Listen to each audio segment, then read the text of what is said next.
Discussion की थी primarily joint products by products में क्या फ़र्क होता है, दोनों को पहचानना, और जॉइंट प्रोडक्ट्स की ट्रीटमेंट, क्या चैलेंज होता है joint products, primarily joint cost, joint processing cost की तकसीम जॉइंट प्रोडक्ट्स में, ये हमारा चैलेंज रहता है जॉइंट प्रोडक्ट्स का प्रोसेस अकाउंट बनाते हुए। और 3 हमने मेथड्स पढ़े थे जिनमें से कोई भी एक मेथड एप्लीकेबल हो सकता है, हम यूज़ कर सकते हैं जॉइंट प्रोडक्ट के साथ डील करते हुए प्रोसेस अकाउंट कंप्लीट करने के लिए। तो कुछ एक्टिविटीज़ हमने उसमें देखी थी, एक इलस्ट्रेशन आपसे डिस्कस की, बल्कि 2 इलस्ट्रेशन हमने क्लास में डिस्कस कर ली थी। इलस्ट्रेशन 43 आपको होम असाइनमेंट में दी गई थी। तो कोई क्वेश्चन, कोई इशू जॉइंट प्रोडक्ट्स के केस में से?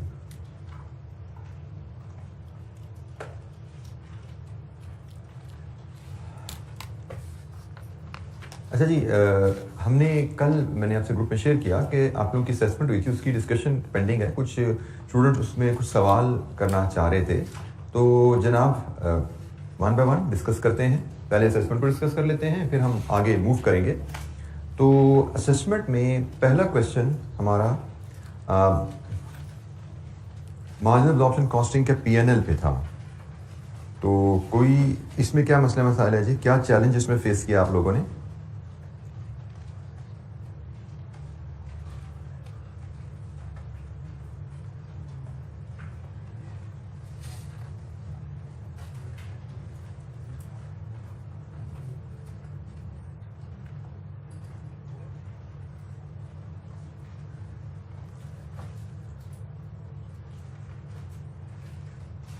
जी जनाब, क्या चैलेंज रहा असेसमेंट में?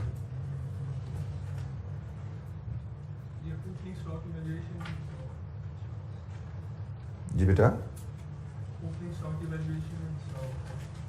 बेटा इसकी वैल्यूएशन बिल्कुल वैसी है जैसे हमने भी क्लास में क्वेश्चन किया था पास पेपर्स का, अगर मैं गलती नहीं कर रहा तो। हमें उसने करंट ईयर की कॉस्ट कैलकुलेट करने का तरीका उसने बताया हुआ था। उसने बताया था कि पिछले साल के मुकाबले में करंट ईयर में कॉस्ट में क्या क्या चेंजेस आई हैं, ये इन्फॉर्मेशन उसने हमें दी हुई थी। तो हमने उसके मुताबिक इनको किया था। जैसे हमने पिछले साल की कॉस्ट हमें जो बताई गई थी, 1 मिनट में पॉज करना। अच्छा जी, ओपनिंग स्टॉक की वैल्यूएशन पे आपने क्वेश्चन पूछा कि इसमें क्या कैसे किया गया है। तो बेटा हमें करंट पीरियड की कॉस्ट उसने बताई हुई है, हमें करंट पीरियड की कॉस्ट उसने बताई हुई है। जैसे हमने current period cost per unit material 16.5, actual cost और actual production, labour actual cost over actual production, variable overhead actual cost और actual production, and fixed overhead absorption rate. कैसे आता है? बजटेड ओवरहेड डिवाइडेड बजटेड या normal production इस case में। तो ये आपके पास closing stock current period production cost available है, और पिछले साल के मुकाबले में मटेरियल 10% बढ़ा है, 10% कम कर दो उस हिसाब से, 8% बढ़ा है, 10% बढ़ा है, 6% बढ़ा है। उसी तरह हमने कॉस्ट रिवर्स की और हमारे पास ओपनिंग स्टॉक की वैल्यू आ गई। और इसमें मार्जिनल कॉस्ट की पर यूनिट लेनी है तो यहाँ तक है, ये सब मार्जिनल कॉस्ट पर यूनिट है, और ये ओवरहेड ऐड कर दें तो ये एब्जॉर्प्शन कॉस्ट पर यूनिट है। तो ये आपकी क्लोजिंग स्टॉक जो करंट पीरियड प्रोडक्शन पे वैल्यू हुआ FIFO में, और ये आपकी ओपनिंग स्टॉक की कैलकुलेशन है। प्रिंसिपल मैंने आपसे शेयर कर लिया। इसके अलावा कोई इशू इस क्वेश्चन में? It was relatively straight forward question, PNL का सीधा सा सवाल था, और इसकी रिकंसिलिएशन मेथड 2 से बननी थी क्योंकि ओपनिंग स्टॉक भी एग्जिस्ट कर रहा था और ओपनिंग क्लोजिंग स्टॉक का OR डिफरेंट था। इसकी सेकंड मेथड जो अल्टरनेटिव मेथड ऑफ रिकंसिलिएशन है, उससे हमने प्रॉफिट रिकंसाइल करने थे। जी, कोई और इशू इस क्वेश्चन में? अच्छा जी, क्वेश्चन नंबर 2 हमारा इन्वेंट्री वैल्यूएशन के ऊपर था, 15 मार्क्स का। तो क्वेश्चन नंबर 2 में कोई चैलेंज जनाब? ये क्वेश्चन नंबर 2 था हमारा इन्वेंट्री वैल्यूएशन का।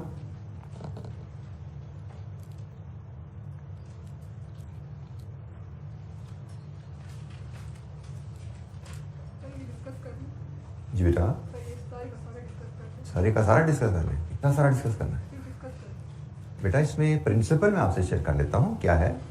बेसिकली कॉस्ट और NRV which are very lower, इस तरह हम इन्वेंट्री को वैल्यू करते हैं। उसने आपसे पूछा है आपकी बैलेंस शीट में इन्वेंट्री की वैल्यू जो आनी है वो बताइए।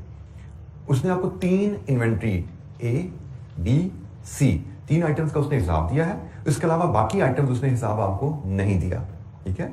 तो 3 आइटम्स को कॉस्ट और NRV आपने कंपेयर करके जो लोअर है उसको सिलेक्ट किया, कॉस्ट और NRV। कॉस्ट किस बेसिस पे लेनी है? एवरेज बेसिस पे। तो एवरेज बेसिस पे कॉस्ट, फॉर एग्जांपल ए की हम लेने की बात करें तो ए में उसने कहा जी आपने ड्यूरिंग द ईयर इतने यूनिट खरीदे इस कॉस्ट पे, ठीक है, और अदर कॉस्ट जो परचेजेज में इनकर हुई उनमें ट्रांसपोर्टेशन कॉस्ट है एंड रिफंडेबल ड्यूटीज है। तो रिफंडेबल ड्यूटीज तो कॉस्ट का हिस्सा नहीं होते। इसका मतलब आपने दिस प्लस दिस इतने यूनिट्स इतने के खरीदे और ओपनिंग स्टॉक में आपके पास इतने यूनिट्स इतने के पड़े रहते हैं। तो एफको मेथड से आप एवरेज कॉस्ट इसकी निकालते हैं। इन्वेंट्री ए को जब हम देखते हैं तो आपने एफको मेथड से ये ओपनिंग स्टॉक इतने यूनिट्स इतने के पड़े हुए हैं, इतने यूनिट्स इतने के आपने खरीदे, वही 2,25,000 12,500, और ये आपने एवरेज कॉस्ट निकाल ली, क्वांटिटी का सम, कॉस्ट का सम, एवरेज कॉस्ट। फिर आपको एनआरवी गिवन है कि 25 रुपए का आप एक यूनिट बेच सकते हैं और कमीशन 10% देनी पड़ेगी। इसका मतलब आपको 10.5 नेट रियलाइज होंगे। So this is your cost, this is NRV per unit, lower of cost NRV, cost पे वैल्यू करेंगे आपने एक स्टॉक को 19.5 पे वैल्यू करना है। 4,500 यूनिट्स इन हैंड है, 19.5 पे वैल्यू क्या, 87,750। ये आपकी ए की वैल्यू है जो आपके यहाँ पे प्लेस की, 87,750 ए की वैल्यू आ गई। यही प्रिंसिपल आपने बी पे लगाया, यही प्रिंसिपल आपने सी पे लगाया, ठीक है। यही वर्किंग लोअर ऑफ, पहले आपने एवरेज कॉस्ट डिटरमिन की पहले स्टेप में, जैसे हम बी की बात करें, पहले आपने एवरेज कॉस्ट डिटरमिन की, फिर आपने एनआरवी देखी, यहाँ पे एनआरवी लोअर था, आपने एनआरवी पे क्लोजिंग स्टॉक यूनिट्स को वैल्यू किया, ठीक है। ये बी भी ऐसे ही है और सी का भी यही है। इसके बाद उसने रिमेनिंग आइटम्स का जिक्र किया है। तो रिमेनिंग आइटम हमने इस तरह निकाली कि उसने हमें टोटल कॉस्ट ऑफ इन्वेंट्री दी हुई है, ए की कॉस्ट, बी की कॉस्ट, सी की कॉस्ट। ये कॉस्ट हमने लेस की इसमें से, क्योंकि ये कॉस्ट है, ये हमने कॉस्ट लेस की है। कॉस्ट हमने जो निकाली थी वर्किंग 1, वर्किंग 2, वर्किंग 3 में, ये कॉस्ट हमने लेस की, ये वैल्यू नहीं है। इसका मतलब रिमेनिंग इन्वेंट्री की कॉस्ट ये है। और इस पे चूंकि हमें एनआरवी की डिटेल अवेलेबल नहीं है, इसको हमने कॉस्ट पे ही अपनी इन्वेंट्री में शामिल कर लिया। इसको हम कॉस्ट और एनआरवी के लिए टेस्ट नहीं कर सके, क्योंकि उसने मैं कहा था कि 3 आइटम में उसको मसला था, उसको लग रहा था एनआरवी शायद उनकी कम ना होगी वो कॉस्ट से। तो 1, 2, 3 वर्किंग में हमने एबीसी को डिस्कस कर लिया। इसके बारे में उसने हमें नहीं बताया कि हमें ऑब्सोलीट या डैमेज का कोई जिक्र है, तो इन सब इन्फॉर्मेशन हम अज्यूम करेंगे ये कॉस्ट पे ही वैल्यू की जाएगी। तो ये कॉस्ट पे है, ये एनआरवी पे है, ये एनआरवी पे है, रिमेनिंग आइटम्स, अदर आइटम्स हमने कॉस्ट पे ले ली, और ये वो वैल्यू है जो हमारी स्टेटमेंट ऑफ फाइनेंशियल पोजीशन में आनी है। क्वेश्चन नंबर 2, क्वेश्चन को ध्यान से पढ़ना बड़ा जरूरी होता है। उसने बड़ा क्लियरली लिखा हुआ है, अगर हम यहाँ पे क्वेश्चन नंबर 2 का सेकंड पैरा पढ़ें तो मुझे लगता है उसमें से बड़ा क्लियरली बताया हुआ है, cost of inventory determine by Jamal. पूरी इन्वेंट्री की कॉस्ट इतनी है। He uses periodic weighted average method to determine inventory, following are some details regarding certain items of his inventory. ठीक है, certain items of his inventory. Complete inventory का breakup नहीं है, ये कंप्लीट इन्वेंट्री की कॉस्ट है, ये कुछ आइटम्स की डिटेल है। तो ये चीज यहां से मैंने ध्यान रखनी है कि हमने ये पूरी इन्वेंट्री की उसने हमसे वैल्यू मांगी है, लेकिन ये डिटेल कुछ आइटम्स की दी है, इसलिए हमने इन इन्वेंट्री को असेस किया और दिस माइनस दिस जो बची उनको अलग से हमने रिपोर्ट किया। जी, एनी क्वेश्चन, कोई और सवाल? किसी और वर्किंग पे कोई गाइडेंस, हेल्प चाहिए यहां पे आपको?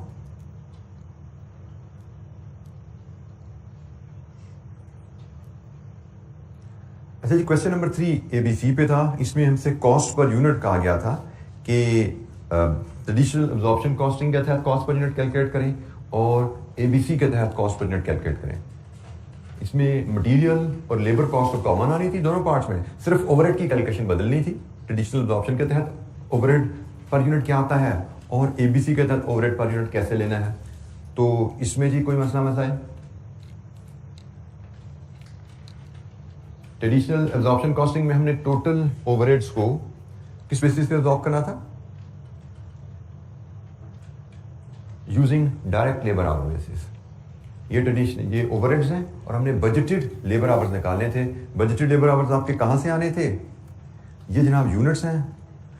जब हमें यहाँ पे बजटेड यूनिट्स ना अवेलेबल हो तो हम एक्चुअल यूनिट्स पे इनको वैल्यू करते हैं। वेल, ये यूनिट्स हैं और ये हमारे पास लेबर आवर्स पर यूनिट है, तो इनको मल्टीप्लाई करना था और फिर सम करना था। टोटल लेबर आवर आने थे यहाँ से, इन लेबर आवर्स को इसके सम से डिवाइड करना था, तो आपका ओवरहेड एब्जॉर्प्शन रेट आ जाना था, जो कि इस केस में हमने डिटरमिन किया था 28.3।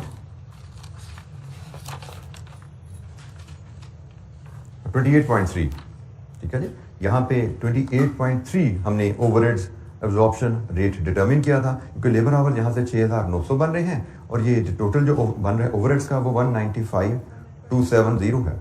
जो 195,195,270 पे इससे डिवाइड करेंगे तो आपका OAR जो ट्रेडिशनल बनता है वो 28.3 पर लेबर आवर है। इसके मुताबिक आपने ओवरहेड एब्जॉर्ब करने थे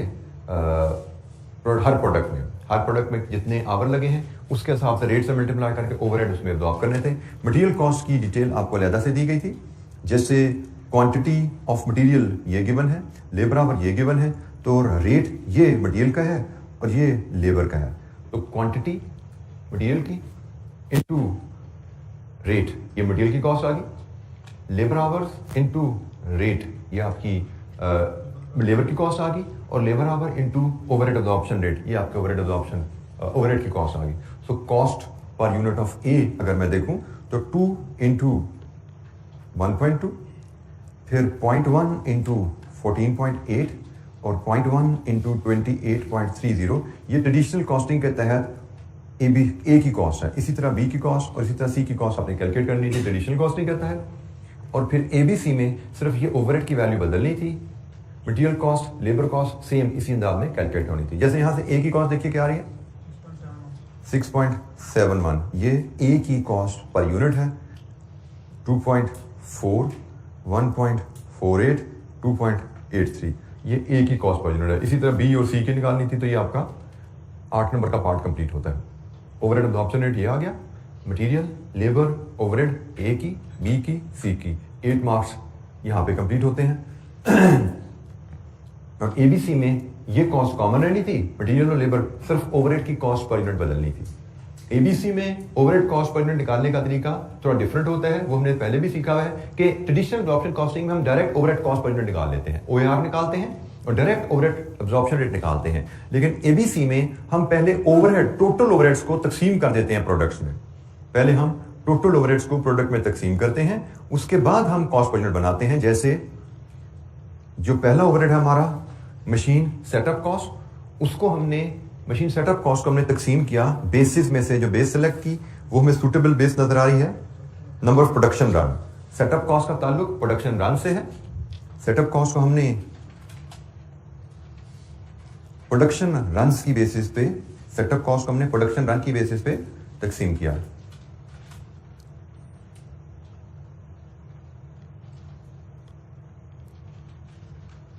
सेटअप कॉस्ट को हमने प्रोडक्शन रन की बेसिस पे तकसीम किया।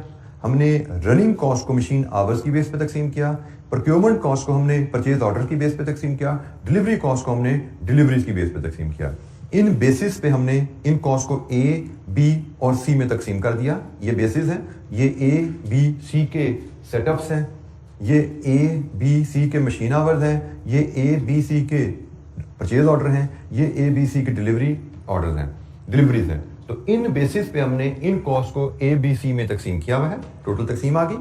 ABC में हम करते क्या है, हर आइटम ऑफ ओवरहेड को नंबर ऑफ कॉस्ट ड्राइवर्स की बेसिस पे प्रोडक्ट्स में तकसीम करते हैं। फिर ये A के टोटल ओवरहेड, B के टोटल ओवरहेड, C के टोटल ओवरहेड आ गए। ABC में हम टोटल ओवरहेड को प्रोडक्ट्स में तकसीम करते हैं, फिर हर प्रोडक्ट के ओवरहेड्स को उसके नंबर ऑफ यूनिट्स प्रोड्यूस से डिवाइड करते हैं। Then we get to the overhead cost per unit. Traditional में हम overhead absorption rate per unit direct निकालते हैं या overhead absorption rate per hour निकालते हैं, फिर उसको नंबर ऑफ आवर्स से मल्टीप्लाई करके पर यूनिट में जाते हैं। यहां पे ABC में मैकेनिज्म थोड़ा फर्क होता है। हम टोटल ओवरहेड्स को पहले प्रोडक्ट में तकसीम करते हैं, फिर हर प्रोडक्ट के टोटल ओवरहेड्स हमारे पास आते हैं। जैसे 195,270 को हमने ABC में तकसीम किया, फिर यूनिट्स प्रोड्यूस से डिवाइड किया तो हमारे पास कॉस्ट पर यूनिट आ गया। तो ये देखिए, जैसे A 2.4 मटेरियल कॉस्ट वही है जो पहले देखी थी, 1.4 लेबर कॉस्ट वही है जो पहले देखी थी। ओवरहेड्स अब इसके हमने 3.88 पर यूनिट निकाले हैं। ये जनाब हमारे पास यहां से A की कॉस्ट पर यूनिट आ रही है जी। एनी क्वेश्चन, कोई सवाल?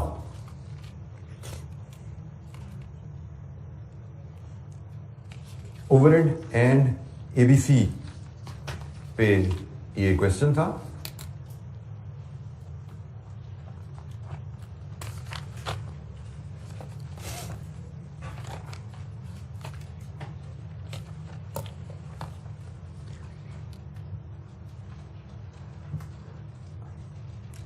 अच्छा जी, फिर हम दोबारा अपनी स्टडीज को कंटिन्यू करते हैं आगे। प्रोसेस कॉस्टिंग जॉइंट प्रोडक्ट्स में हमारी डिस्कशन कल होगी थी, आज हम बाई प्रोडक्ट्स पे बात करेंगे। बाई प्रोडक्ट्स हमने डिस्कस किया था, क्या होती हैं जी? जो कि low in quantity and low in value होती हैं। हमारे प्रोडक्शन प्रोसेस में एक से ज्यादा प्रोडक्ट्स बन जाएं और उनमें कोई प्रोडक्ट ऐसी हो जो low in quality quantity and low in value हो, उसको हम बाय प्रोडक्ट कहते हैं। जैसे कल हम राइस इंडस्ट्री की मिसाल ले रहे थे, उसमें husk is a by product. Rice industry की मिसाल में bran powder is a by product because those two products are low in value. अच्छा, ये बाय प्रोडक्ट्स जब बनती हैं तो उसकी ट्रीटमेंट हमें क्या करनी है? बाय प्रोडक्ट्स की ट्रीटमेंट के भी, अकाउंटिंग ट्रीटमेंट के भी 3 ऑप्शंस अवेलेबल हैं। ऑप्शन नंबर 1, आप बाय प्रोडक्ट्स को बेचिए और बाय प्रोडक्ट की बेचने से जो पैसा आए डेबिट कैश क्रेडिट रेवेन्यू कर दीजिए। ऑप्शन नंबर 1, जितनी भी बाय प्रोडक्ट्स आपकी बने आप डेबिट कैश क्रेडिट रेवेन्यू कर दीजिए। इसका मतलब प्रोसेस अकाउंट में आपकी डेबिट साइड पे इनपुट क्वांटिटी आ रही है, क्रेडिट साइड पे आउटपुट क्वांटिटीज आ रही हैं, जिनमें मेन प्रोडक्ट भी होगी, जिनमें फॉर एग्जांपल आपने कहा जी मैंने इनपुट फीड की है से 1000 यूनिट्स, मैं सिर्फ क्वांटिटी की बात करूं, आप कहो जी मेरी फिनिश गुड्स को जा रहे हैं से 800 यूनिट्स, मेरे नॉर्मल लॉस है से 100 यूनिट्स और मेरी बाय प्रोडक्ट है से 100 यूनिट्स। अब हमें पता है कि यहां पे तो इनपुट कॉस्ट आ जाती है और यहां पे आउटपुट की हमने कॉस्ट लेनी है, तो हमें नॉर्मल लॉस की कॉस्ट यहां पे वैल्यू कब आती है? जब सेलेबल है। इसका मसला भी हमें पता है। फिनिश गुड्स की कॉस्ट लेते हैं हम यहाँ पे, एक्चुअल कॉस्ट ये भी हम ले लेते हैं। अब हम बात कर रहे हैं इसके साथ क्या सलूक करना है बाय प्रोडक्ट के साथ। ट्रीटमेंट नंबर 1, ट्रीटमेंट नंबर 1 क्या है कि आप बाय प्रोडक्ट्स को बेचो और उसके बेचने से जो पैसा आए उसको रेवेन्यू में, मेन प्रोडक्ट के रेवेन्यू में ऐड करके इनकम स्टेटमेंट में शो कर दो। Debit cash credit revenue.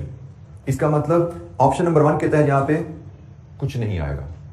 Option number 1 के तहत बाय प्रोडक्ट के अगेंस्ट वैल्यू 0 आती है क्योंकि आपने डेबिट कैश किया और बाय प्रोडक्ट के हिस्से का क्रेडिट दे दिया आपने रेवेन्यू को। एक ही जगह क्रेडिट आएगा ना, या रेवेन्यू यहां आएगा। जब रेवेन्यू को क्रेडिट दे दिया तो कहानी खत्म, आपने बाय प्रोडक्ट को बेच के उसकी सेल वैल्यू को रेवेन्यू में ऐड कर दिया। This is option number 1। Option number 2, आप बाय प्रोडक्ट को बेचो और उसको अदर इनकम के तौर पर रिकॉर्ड कर लो।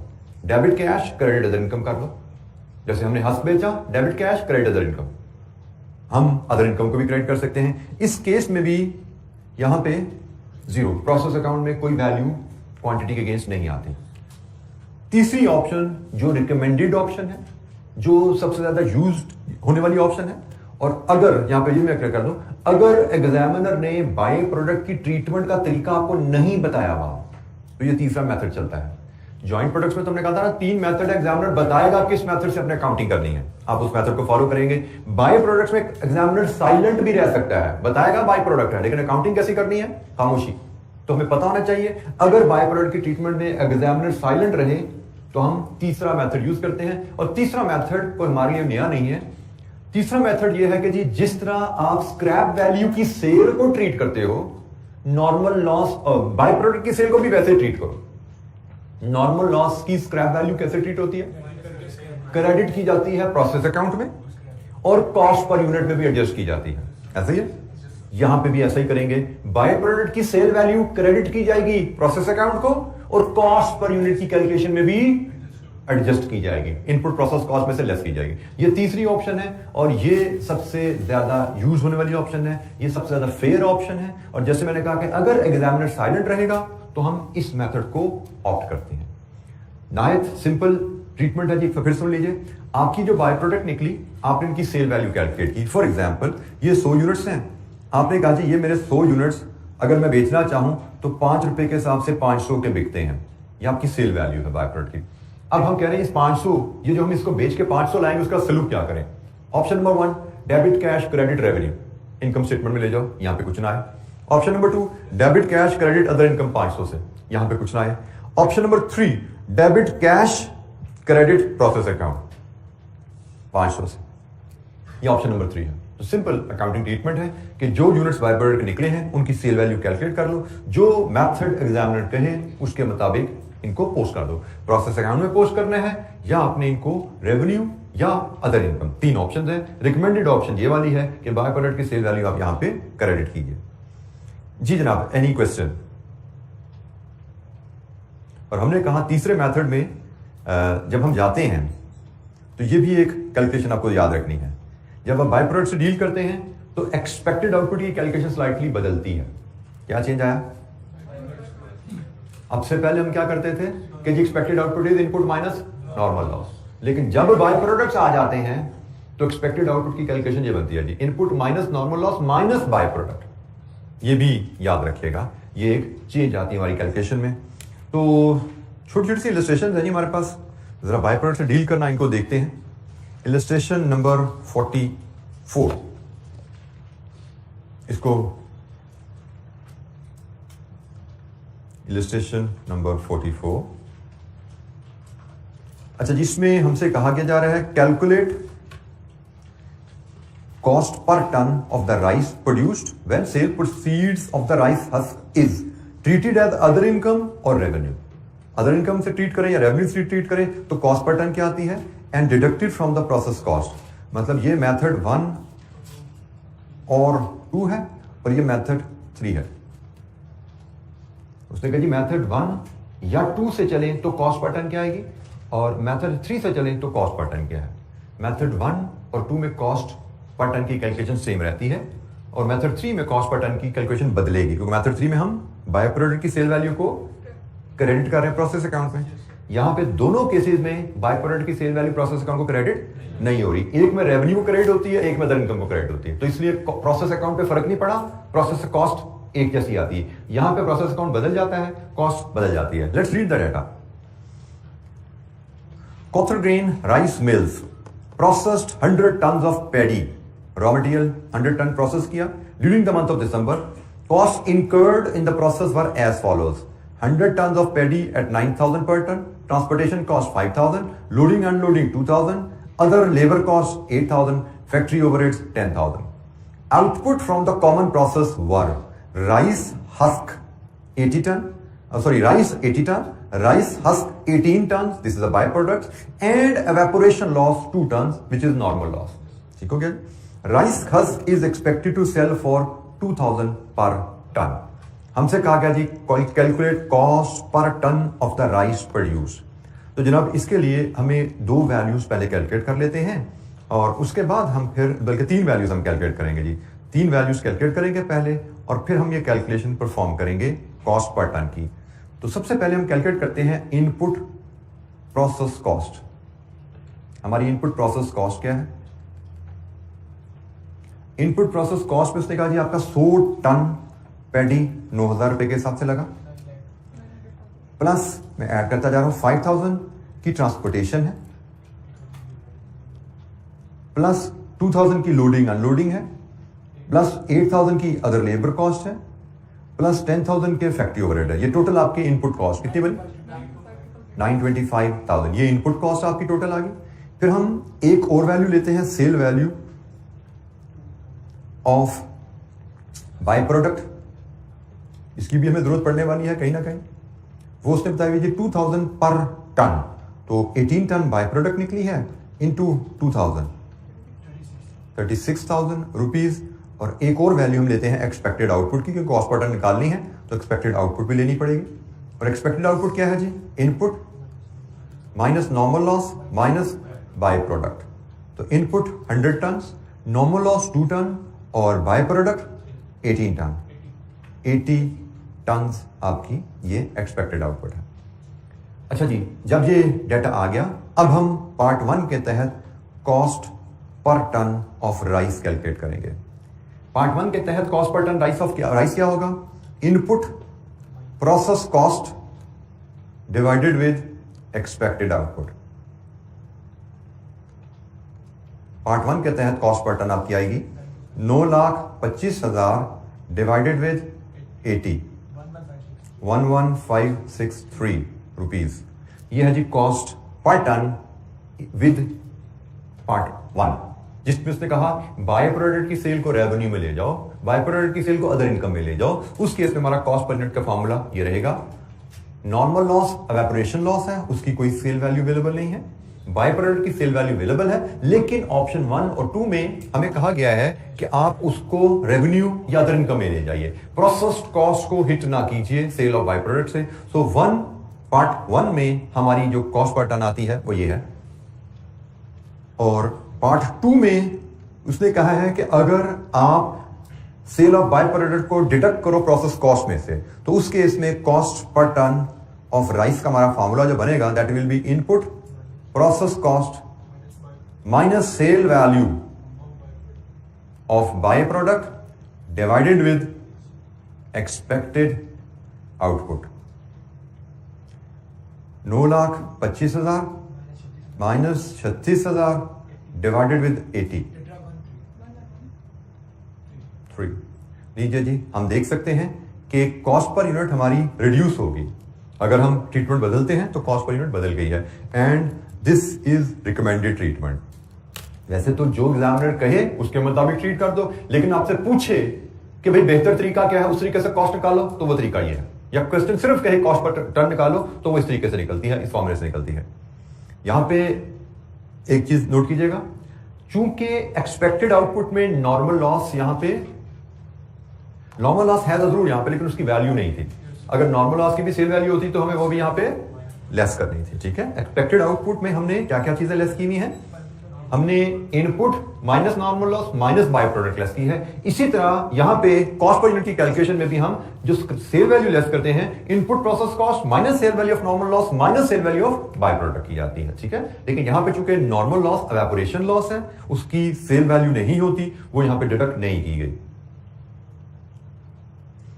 मैं एक नॉर्मल कोर्स में हमारी cost per unit with by product क्या रहेगी, it will be input process cost minus sale value of normal loss minus sale value of byproduct divided with expected output, जो कि होती है input minus normal loss minus byproduct।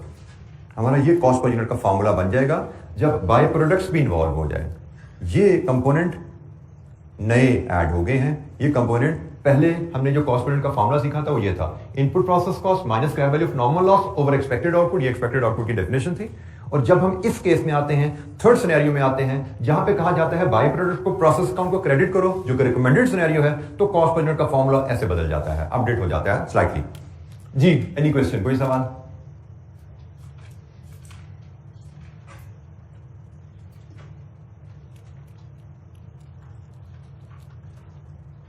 अच्छा जी, अब हम इसकी एक कंप्रीहेंसिव इलस्ट्रेशन हमारे पास है, हम उसको देखेंगे, जिसमें जॉइंट प्रोडक्ट्स, बाय प्रोडक्ट्स और नॉर्मल लॉस और प्रॉब्ली नॉर्मल लॉस सब कुछ इकट्ठा होने वाला है। ठीक है जी। इलस्ट्रेशन 45 एक कह सकते हैं एक छोटा सा एग्जामिनल क्वेश्चन, एग्जाम स्टैंडर्ड की ये इलस्ट्रेशन है। तो 45 एंड 46 दोनों। ठीक है, तो हम 45 को डिस्कस करते हैं पहले। इलस्ट्रेशन 45 रिक्वायरमेंट हमारी है, prepare process account for January. Process account हमें बनाना है जी। तो the following information relates to a company that produces 2 joint product C and D and 1 by product G। 2 joint product C and D, एक by product G। ये जनाब production हो रही है। Data for the month of January. Material input किया जनाब, कितनी quantity, कितनी वैल्यू।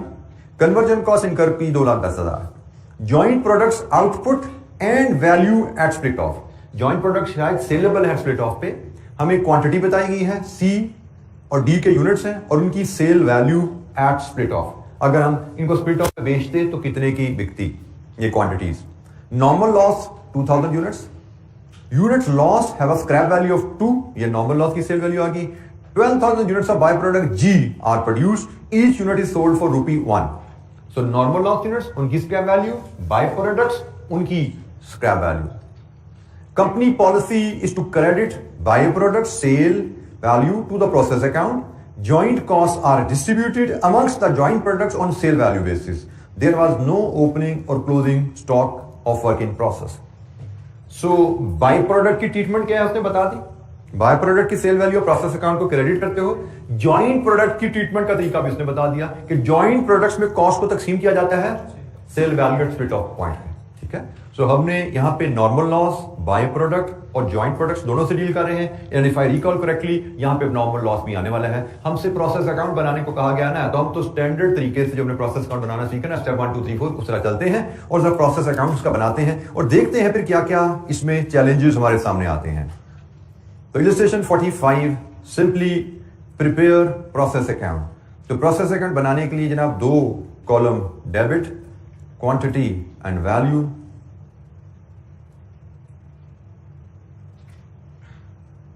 2 कॉलम क्रेडिट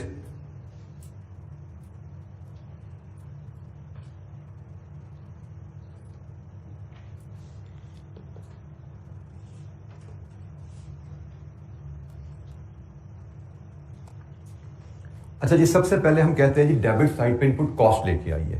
तो डेबिट साइड पे इनपुट कॉस्ट में हमारे पास material 541,000, conversion 210,000। Step number 1 debit side पे input cost. Step number 2 debit side पे इनपुट क्वांटिटी 87,500।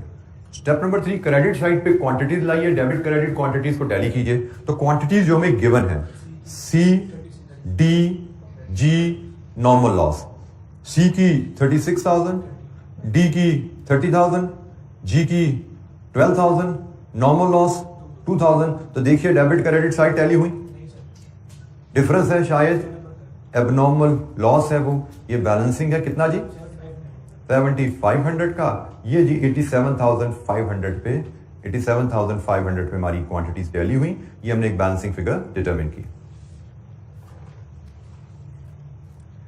अच्छा जी, अब जरा सुकून से तसल्ली से देखिएगा, यहां से आगे चलना है। अब यहां से हमारी जो नई लर्निंग्स हैं वो बीच में आनी शुरू होगी। अब हमारे पास 1 2 3 4 5 आउटपुट्स आ रही हैं, इनके आगे वैल्यूज लाएंगे तो प्रोसेस अकाउंट कंप्लीट होगा हमारा। सबसे पहले नॉर्मल लॉस। नॉर्मल लॉस की वैल्यू क्या होती है? स्क्रैप वैल्यू अवेलेबल है, तो बताइए जनाब कितनी है? 2 पर यूनिट 4,000। और इस केस में जी which is a by product, और हमें पता है उसने कहा है जी बाय प्रोडक्ट की सेल वैल्यू को भी प्रोसेस अकाउंट में क्रेडिट कीजिए। तो जस्ट लाइक नॉर्मल लॉस 1 12,000।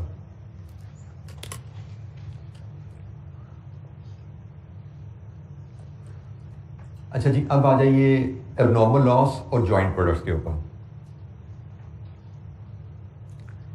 अच्छा यहां पे अब हम एबनॉर्मल लॉस को पहले वैल्यू करेंगे। हमने क्या सीखा हुआ है कि abnormal loss units are valued at cost per unit. Abnormal loss units are valued at cost per unit. और क्या यहाँ पे इंस्पेक्शन स्टेज का कोई जिक्र है? इंस्पेक्शन स्टेज का जिक्र नहीं है, तो हम समझते हैं जी इंस्पेक्शन प्रोसेस की एंड भी हुई होगी, और ये फुल यूनिट्स हैं, ये फुल यूनिट्स हैं। अच्छा जी, अब क्या ये सी के यूनिट्स है डी के यूनिट्स हमें पता है?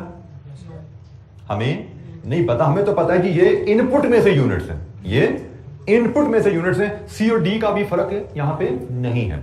जब ये इनपुट में से यूनिट्स हैं तो हम क्या करेंगे, हम एक अज्यूमिंग कि आउटपुट हमारी सी और डी अलग-अलग निकल रही है, हम सिंपल तरीके से कॉस्ट पर यूनिट यहां कैलकुलेट करते हैं। जो हमारा कॉस्ट पर यूनिट का फार्मूला है, मैं वर्किंग 1 में जाता हूं और सिंपल कॉस्ट पर यूनिट में यहां कैलकुलेट करता हूं। कॉस्ट पर यूनिट का बेसिक फार्मूला जो मैंने अभी शेयर किया था, इस केस में जो बनेगा that will be input process cost minus cell value of normal loss minus cell value of by product divided with expected output which is input units minus normal loss minus by product. इस तरीके से हम एक cost per unit निकालते हैं। Abnormal loss calculate करते हुए इस तरह के केस में जहां पे जॉइंट प्रोडक्ट्स आ रही हैं, हम जॉइंट प्रोडक्ट्स को भूल जाते हैं। हम समझते हैं कि अगर हमने एक ही प्रोडक्ट बनानी होती उसकी कॉस्ट पर यूनिट क्या होती। तो इस केस में जनाब हमारी इनपुट प्रोसेस कॉस्ट यहां से आ रही है 751,000। लीजिए जी 751,000 minus 4,000 minus 12,000 divided with input 87,500 minus 2,000 minus 12,000। Cost per unit is ₹10। जनाब एबनॉर्मल लॉस आपका इस पे वैल्यू किया जाएगा 75,000। Abnormal loss cost per unit पे वैल्यू होता है, और एबनॉर्मल लॉस की वैल्यूएशन करते हुए हम जॉइंट प्रोडक्ट्स को कंसीडर नहीं करते, हम सिंपल कॉस्ट पर यूनिट निकालते हैं। अगर हमने एक प्रोडक्ट बनाई होती, अगर हमने एक प्रोडक्ट बनाई होती तो कॉस्ट पर यूनिट क्या होती? हम एक प्रोडक्ट के हिसाब से एवरी या सिंगल कॉस्ट पर यूनिट कैसे क्यों निकाल रहे हैं? क्योंकि एबनॉर्मल लॉस किसी सी या डी से रिलेट नहीं करता, ये तो सिंपल आउटपुट है। आउटपुट की कॉस्ट पर यूनिट हम इस तरीके से लेते हैं। अगर एक कॉस्ट पर यूनिट निकालें तो उसका निकालने का तरीका तो ये है, यही तरीका हमने सीखा था ना जॉइंट प्रोडक्ट्स में। 3 तरीके सीखे थे ना कॉस्ट पर यूनिट के। एक यूनिट बेसिस पे कि कॉस्ट पर यूनिट सारी आउटपुट की बराबर होती है, तो यूनिट बेसिस पे कॉस्ट पर यूनिट ये बनती है। अगर यही कॉस्ट पर यूनिट अगर हमारी पॉलिसी यूनिट बेसिस होती, यहां पे जॉइंट कॉस्ट की पॉलिसी यूनिट बेसिस नहीं है, वैल्यू की बेसिस पे है। अगर यूनिट बेसिस होती है 10 रुपए पे सारे वैल्यू हो जाते हैं, अकाउंट पूरा हो जाता है। एबनॉर्मल लॉस भी 10 पे हुआ है, ये भी 10 पे होता, ये भी 10 पे होता, हमारा अकाउंट क्लोज हो जाता है। लेकिन यहां पे जॉइंट प्रोडक्ट के लिए पॉलिसी क्या है? Sale value. जॉइंट प्रोडक्ट की सेल वैल्यू है, लेकिन एबनॉर्मल लॉस का तो हमें पता है, वो तो कॉस्ट पर यूनिट होती है। तो हमने एबनॉर्मल लॉस के लिए कॉस्ट पर यूनिट कैलकुलेट कर ली, इसको वैल्यू कर लिया। अब हमने सी और डी में कॉस्ट तकसीम करनी है। अब यहां पर तवज्जो कीजिएगा, हमने सी और डी में अब कितनी कॉस्ट तकसीम करनी है? इतनी कि ये अकाउंट बराबर हो जाए, ऐसा ही है। हमने सी और डी में इतनी कॉस्ट तकसीम करनी है कि अकाउंट बराबर हो जाए। तो जनाब हम अब वर्किंग 2 बनाते हैं सी और डी के लिए। वर्किंग 2 में हम क्या लिखेंगे? Joint cost of C plus D क्या बची? 751 input process cost minus 4000 minus 12000 minus 75,000 60,000। ये है जी जॉइंट कॉस्ट जिसको हमने सी और डी में तकसीम करना है। क्योंकि ये टोटल इनपुट कॉस्ट थी, डेबिट साइड पे, क्रेडिट साइड पे ये वैल्यू भी साइन होगी, ये वैल्यू भी साइन होगी, ये वैल्यू भी साइन होगी। ये क्रेडिट साइड पे वैल्यूज लगी है ना, ये तो क्रेडिट साइड पे 6,60,000 बचा है, ये हमने असाइन करना है सी और डी को। तो हमारा credit side debit credit side बराबर हो जाएंगे, ठीक है। तो इस ये जो क्रेडिट साइड पे हम वैल्यूज लाए हैं, normal loss sale value, by product sale value, abnormal loss cost per unit. जो बाकी बचा अब हमने सी और डी में तकसीम करने हैं। और किस बेसिस पे तकसीम करने हैं उसने बताया हुआ है, सेल वैल्यू की बेसिस पे, और सेल वैल्यू भी गिवन है। तो जनाब सी के हिस्से जो जॉइंट कॉस्ट आएगी that will be 4.5 million over 4.5 plus 1.5। ये सी की रेशो है 6,60,000 में से, और डी की रेशो होगी 1.5 मिलियन ओवर 4.5 प्लस 1.5 इंटू 6,60,000। ये हमने जी जॉइंट कॉस्ट को सी और डी में तकसीम किया। Sale value at split off basis 495,000 ये सी केस से आया, और 165,000 ये डी केस से आया। लीजिए जनाब, ये 6,60,000 की कॉस्ट बची जो सी और डी में तकसीम होनी थी, उसको हमने sale value at split off, हमें क्वेश्चन में गिवन है, उसकी बेसिस पे हमने तकसीम किया। जी एनी क्वेश्चन, कोई सवाल? मैं फिर आपको दोबारा बता देता हूं, तो सुन लीजिएगा। अगर वो कहता ज्वाइंट प्रोडक्ट्स में कॉस्ट यूनिट बेसिस पे तकसीम करनी है, तो हमने सिर्फ ये जो 10 निकाला है ना, सारा सवाल यहीं पे हमारा हल हो जाना था, ठीक है। सी ने भी इस 10 पे वैल्यू हो जाना था, डी ने भी इस 10 पे वैल्यू हो जाना था, और नॉर्मल लॉस से भी 10 पे वैल्यू होना था। लेकिन यहां पे उसने कहा कि भाई सी और डी में joint cost sale value basis पे तकसीम होनी है, तो इसलिए हमने सिर्फ कॉस्ट पर यूनिट जो कैलकुलेट की वो सिर्फ नॉर्मल लॉस के लिए कैलकुलेट की है। और सी और डी में जो कॉस्ट हमने तकसीम करनी है वो डिटरमिन करके हमने सेल वैल्यू बेसिस पे तकसीम कर दी, और इससे हमारा प्रोसेस अकाउंट कंप्लीट हो जाता है। 495,000, 165,000 एंड ये हमारा प्रोसेस अकाउंट कंप्लीट हो गया।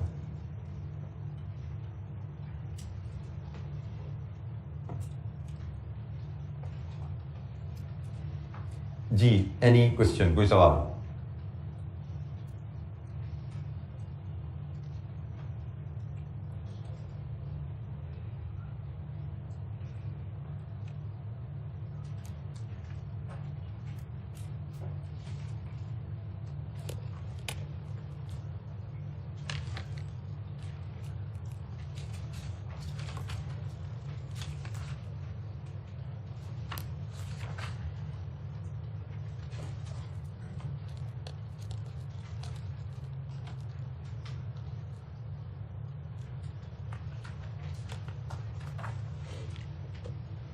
अच्छा जी, इसके बाद इलस्ट्रेशन